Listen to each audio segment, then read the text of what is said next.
የአዲስ አበባውና አስመራ ምስጢራዊ ጉዞ፣ አብይና ኢሳያስን የማሸማገል ሚስጥር።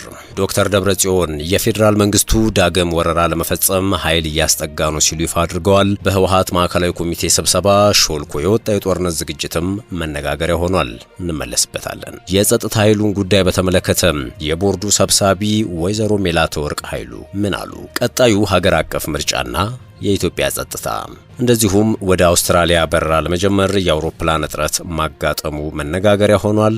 እንመለከተዋለን። ጤና ይስጥልን፣ እንዴት አላችሁ የተከበራችሁ የሸገር ታይምስ ቤተሰቦች? እነሆ የሰዓቱ መረጃችን ተጀምሯል። ቀደም ሲል ያነሳናቸው ዋና ዋና ጉዳዮችን ነው። ዝርዝር መረጃዎቹን ደግሞ እንደሚከተለው እናጋራችሁ።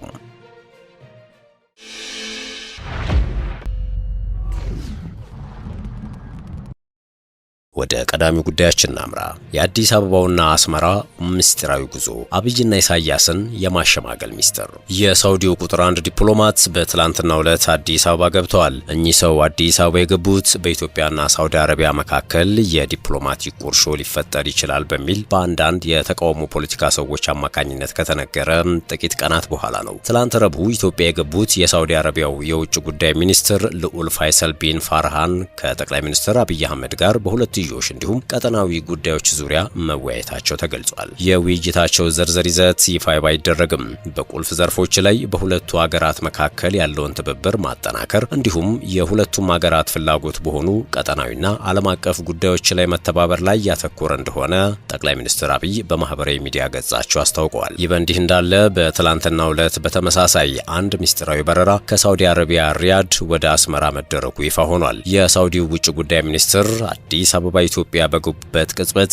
G450 የተባለና የአልፋ ገልፍ ስትሪም የግል ጀት አስመራ መግባቱን የተሰማው። ይህ በበረራ ቁጥር ተመዝግቦ ከሳውዲ አረቢያ ሪያድ ወደ አስመራ ኤርትራ መግባቱ ይፋ ሆኗል። ከዚህ ባለፈ ሙሐመድ ጋሚያ የተባለ በሳውዲ አረቢያና ገልፍ ጉዳዮች ዙሪያ የሚጽፍ ጋዜጠኛ ሳውዲ በቅርቡ በኢትዮጵያና ኤርትራ መካከል የተፈጠረውን ውጥረት ተከትሎ አዲስ አበባና አስመራን ለማሸማገል እየሰራች ነው ሲል ይፋ አድርጓል። ያም ሆኖ በሚስጥር የተደረገው የአስመራው የግል ጀት ጉዞ ማንን ይዞ ከሪያድ ወደ አስመራ እንደተጓዘ እስካሁን የተገኘ ማረጋገጫ የለም። ከሰሞኑ የትግራይና የአማራ ክልሎች በይገባኛል በሚወዛገቡበት ጠለምት እንዲሁም መጋሌና አባል አካባቢዎች የትግራይ ኃይሎች ከኢትዮጵያ ሰራዊትና ከአማራ ሚሊሻዎች ጋር ውጊያ አካሂደዋል የሚሉ ሪፖርቶች ወጥተዋል። በዚህ ግጭት ውስጥ ኤርትራ ተሳትፋለች የሚል ግምገማ ላይ የደረሰው የኢትዮጵያ መንግስት ጠንካራ ይዘት ያለው ደብዳቤ ለኤርትራ ጽፏል። ደብዳቤው ኤርትራ ጦር ሰራዊትሽን ከግዛቴ አስወጪ የሚል ነበረ።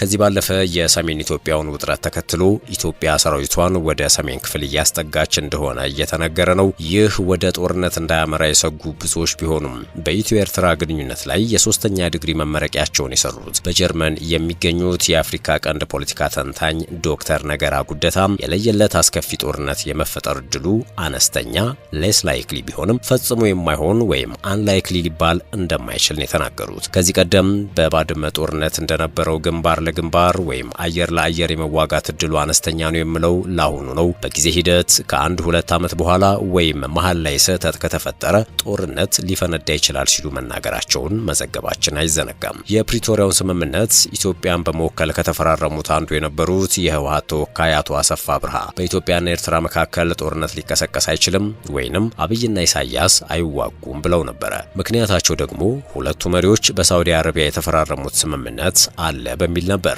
ሳውዲ ኢትዮጵያና ኤርትራ በ2010 የተፈራረሙትን የሰላም ስምምነት ተከትሎ በሪያድ ለጠቅላይ ሚኒስትር አብይ አህመድና ፕሬዝዳንት ኢሳያስ አፈወርቂ የወርቅ ሽልማት አበርክታ ነበር። በይፋ ባይነገርም ሁለቱ መሪዎች ወደ ጦርነት እንዳይገቡ ቃል ኪዳን አስገብታቸው እንደነበርም ነው ይፋ ያደረጉት አቶ አብርሃ። ወደ ቀጣዩ መረጃችን አለፍን። የፌዴራል መንግስቱ ዳግም ወረራ ለመፈጸም ኃይል እያስጠጋ ነው። ዶክተር ደብረጽዮን የህወሓት ሊቀመንበር ዶክተር ደብረጽዮን ገብረ ሚካኤል የፌዴራል መንግስቱ የፕሪቶሪያውን የሰላም ስምምነት በመጣስ ወረራ ለመፈጸም የጦር ኃይልና መሳሪያን ወደ ትግራይ ድንበር እያስጠጋ ነው ሲሉ ተናግረዋል። ሊቀመንበሩ የድርጅቱን 51ኛ የምስረታ በዓል የካቲት 11ን አስመልክቶ በሰጡት መግለጫ መንግስት በሰራዊቱና በህዝቡ ላይ ተኩስ መክፈቱንና አድቀቀናቸዋል፣ አሁንም እናደቃቸዋለን የሚሉ የፕሮፓጋንዳ ዛቻ ዛቻዎችን እያሰማ መሆኑን ጠቅሰዋል። በዓሉ የሚከበረው የሰላም ስምምነቱ በተጣሰበትና የወረራ ስጋት ባለበት መሆኑን የገለጹት ዶክተር ደብረጽዮን የትግራይ ህዝብ ለህልውናውና ለሉዓላዊነቱ ከመቼውም ጊዜ በላይ እንዲዘጋጅና እንዲታገል ጥሪ አቅርበዋል። ብዙዎች ይህንን ንግግር ደብረጽዮን በ2012 ዓመተ ምህረት ካደረጉት ንግግር ጋር እያገናኙት ነው። በወቅቱ ዶክተር ደብረጽዮን በኃይል ከመጡ እኛም በቂ ኃይል አለን፣ የትኛውንም ነገር የመፈጸም አቅሙ አለን ሲሉ ነበር የተናገሩት። ከ6 ዓመታት በኋላም የህወሓቱ ሊቀመንበር በድርጅቱ ማዕከላዊ ኮሚቴ ስብሰባ ላይ ባሰሙት ንግግር አሁን ሁሉንም አይነት ዝግጅት ጨርሰን እየተጠባበቀን እንገኛለን ሲሉ መደመጣቸውን የመቀለ ምንጮች ይፋ አድርገዋል። ደብረጽዮን ዛሬ ለአፍሪካ ህብረት ኮሚሽን ሊቀመንበር በጻፉት ደብዳቤ በትግራይ ክልል የሰላም ሁኔታው እያሽቆለቆለ እንደሆነ አስታውቀዋል። በዘንድሮ የህብረቱ ስብሰባ ሲቀመጡም የፕሪቶሪያውን ሰላም ስምምነት በበላይነት እንደመራ ተቋም ያልተፈጸሙ የስምምነቱ አካላት እንዲተገበሩ አድርጉ ሲሉ ሞግተዋል። እንደዚሁም የቁጥጥርና ማጣራት ሂደቱም በፍጥነት እንዲተገበር፣ ህገ መንግስታዊ ስርዓቱ እንዲተገበር፣ የተፈናቀሉ እንዲመለሱና የንጹሃን ህይወት እንዲጠበቅም ጠይቀዋል። ከዚህ ውጪ ከሰሞኑ የተጣሉ አላስፈላጊ ሲሉ የጠቀሷቸው ክልከላዎች እንዲነሱና በንጹሃን ዜጎች ላይ የተጣሉ ገደቦችም እንዲነሱ የጠየቁት በስምምነቱ ፈራሚዎች መካከል ያለምንም መዘግየት ውይይት እንዲጀመርም ጥያቄ አቅርበዋል። አክለውም በአፍሪካ ህብረት ጽህፈት ቤት ጉባኤ የሚያካሂዱ የአባል ሀገራት መሪዎች የፕሪቶሪያው የግጭት ማቆም ስምምነት ሙሉ በሙሉ በአፋጣኝና በቅን መንፈስ መተግበር እንዳለበት በይፋ እንዲያረጋግጡም ጠይቀዋል። ደብረጽዮን መሪዎቹ በግጭት ማቆም ስምምነቱ ፈራሚ ወገኖች መካከል ቅርጽ ያለው ፖለቲካዊ ንግግር እንዲጀመር የሚያስችሉ እርምጃዎች እንዲወሰዱ የአፍሪካ ህብረት የግጭት ማቆም ስምምነቱ መቆጣጠሪያ መከታተያና ማረጋገጫ ስርዓት ተግባራዊ እንዲሆንና እንዲጠናከር እንዲሁም የትግራይ ህገ መንግስታዊ ስርዓት ወደ ነበረበት እንዲመለስ ተፈናቃዮች ደህንነታቸውን በሚያስጠብቁ አኳኋን ወደ ቀያቸው እንዲመለሱና ለሲቪሎች ጥበቃ እንዲደረግ የሚያስችሉ ሁኔታዎች እንዲፈጠሩ ድጋፍ እንዲያደርጉም ለህብረቱ ኮሚሽን ሊቀመንበር ሙሐመድ የሱፍና ለህብረቱ አባል አገራት መሪዎች ዛሬ በጻፉት ደብዳቤ ጠይቀዋል። አፍሪካ ህብረት የግጭት ማቆም ስምምነቱን የመጠበቅ የህግና የሞራል ኃላፊነት አለበት ያሉት ደብረጽዮን በስምምነቱ አተገባበር ላይ የሚፈጠር መዘግየትና ብዥታ ይበልጥ አለመተማመንና አለመረጋጋት እየሰፋ እንዲሄድ ያደርጋል በማለት አስጠንቅቀዋል። የጸጥታ ጉዳይን በተመለከተ የቦርዱ ሰብሳቢ ሜላትወርቅ ኃይሉ ምን አሉ? ቀጣዩ ሀገር አቀፍ ምርጫና የኢትዮጵያ ጸጥታ። የጸጥታ ሁኔታን በተመለከተ ከሁሉም የጸጥታ አካላት የጸጥታ ሁኔታዎችን የሚመለከት ሪፖርት ቦርዱ የሰበሰበ መሆኑን ገልጿል። በዚህም ቦርዱ ያሉትን የጸጥታ ሁኔታዎችን አረንጓዴ፣ ቢጫ እንዲሁም ቀይ በሚል የተፈረጁ የምርጫ ክልሎችንና የምርጫ ጣቢያዎችን ሪፖርት መቀበሉን የገለጸው በሪፖርቶቹ ከሁለት ከተማ መስተዳድሮችና 11 ክልሎች ላይ በሚገኙ ምርጫ ጣቢያዎችና ምርጫ ክልሎች ላይ ያሉ የጸጥታ ሪፖርቶች ቀርበዋል። ከትግራይ ክልል ይህንን መረጃ ማግኘት እንዳልቻለን የተገለጸው ቦርዱ ይህንን አስመልክቶ የፖለቲካ ፓርቲዎች፣ የሲቪክ ተቋማት፣ የመንግስት አካላት የተገኙበት መድረክ አካሂዶ በጉዳዩ ላይ ውይይት ማድረጉን አስታውቋል። በቀጣይ ከሁሉም የተውጣጣ የግምገማ ሂደት ለማካሄድ በሂደት ላይ እንደሚገኝ ሰብሳቢዋ ጠቅሰዋል። ግምገማው የሚካሄደው ክርክር ለተነሳባቸው አለመግባባት በተፈጠረባቸው የምርጫ ጣቢያዎችና ክልሎች ላይ መሆኑን የገለጹት ወይዘሮ ሜላትወርቅ ለቀረቡት ሁሉ ገምጋሚ ኮሚቴ አንልክም ሲሉም አጽንኦት ሰጥተው ተናግረዋል። ስለ ቀለማቱም ትርጓሜ ሲያስረዱ ምርጫ ማካሄድ ይቻላል እንዲሁም ምርጫ ማካሄድ አይቻልም የሚሉ መሆናቸውን አስረድተዋል። ወደ ሌላኛው መረጃችን አለፍን። ወደ አውስትራሊያ በረራ ለመጀመር የአውሮፕላን እጥረት ማጋጠሙ መነጋገሪያ ሆኗል። የኢትዮጵያ አየር መንገድ በአውሮፕላን እጥረት ወደ አውስትራሊያ ቀጥታ በረራ በቅርቡ የማይጀምር መሆኑን አስታውቋል። የኢትዮጵያ አየር መንገድ በተለያዩ አህጉራት የሚገኙ ከተሞች ላይ ቀጥታ በረራን የሚያደርግ ሲሆን እስካሁን ወደ አህጉር አውስትራሊያ የቀጥታ በረራ ለመኖሩ ይታወቃል። የኢትዮጵያ አየር መንገድ ዋና ስራ አስፈጻሚ መስፍን ጣሰው ወደ አህጉሪቱ የሚደረግ በረራ በትላልቅ አውሮፕላን እጥረት ምክንያት በቅርቡ እንደማይጀምር ገልጸዋል። አየር መንገዱ ከሚያደርጋቸው በረራዎች ስድስተኛው ወደ ሆነው አህጉር ለማድረግ እቅድ እንዳለውም ተናግረዋል። አውስትራሊያ ሩቅ በመሆኑ ቢያንስ 2 ትላልቅ አውሮፕላኖች እንደሚያስፈልጉ ጠቁመው የኪራይ አውሮፕላኖች እንደማይገኙ ገልጸዋል። አውሮፕላኖችን ለማግኘት እየተሞከረ መሆኑን ገልጸው የታዘዙ አውሮፕላኖች የሚመጡት ከ2 ዓመታት በኋላ ነው ብለዋል። የታዘዙት የአውሮፕላን ግዢዎች ርክክብ ቀድሞ ከተሳካ ግን ከዚያ በፊት ለመጀመር እንደሚቻል ነው የኢትዮጵያ አየር መንገድ ቡድን ዋና ስራ አስፈጻሚ አቶ መስፍን ጣሰው የገለጹት። ሆኖም ግን ዓለም አቀፍ መዳረሻዎችን ለማስፋት በተሰራው ስራ ከ145 በላይ መሆናቸውን እንዲሁም የሀገር ውስጥ መዳረሻዎች ያቤሎን በመጨመር 23 መድረሳቸውን ዋና ስራ አስፈጻሚው ጠቁመዋል።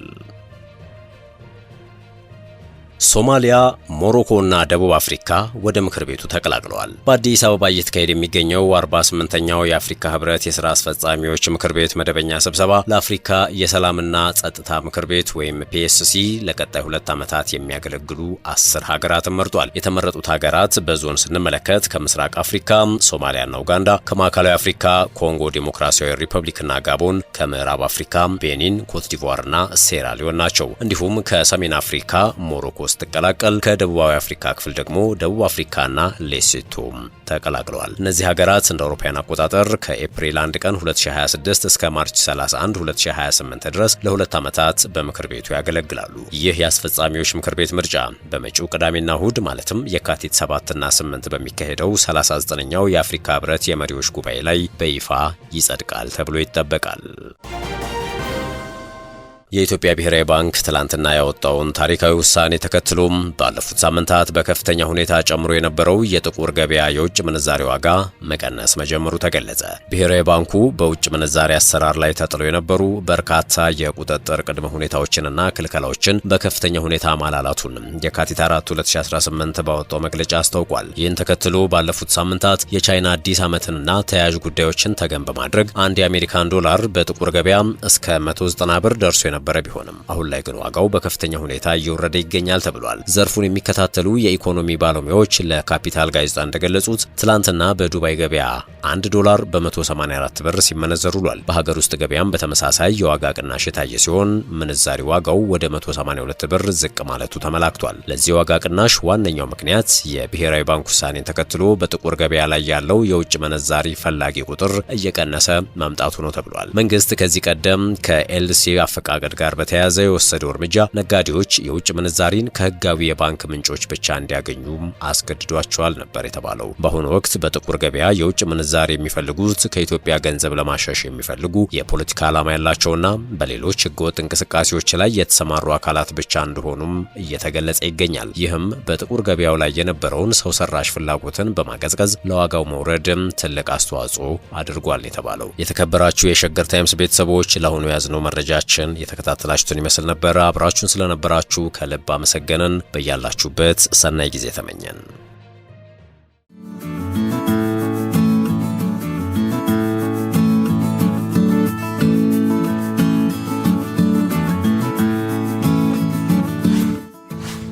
ሸገር ታይምስ ሚዲያን ሰብስክራይብ በማድረግና ደወሉን በመጫን ይከተሉን።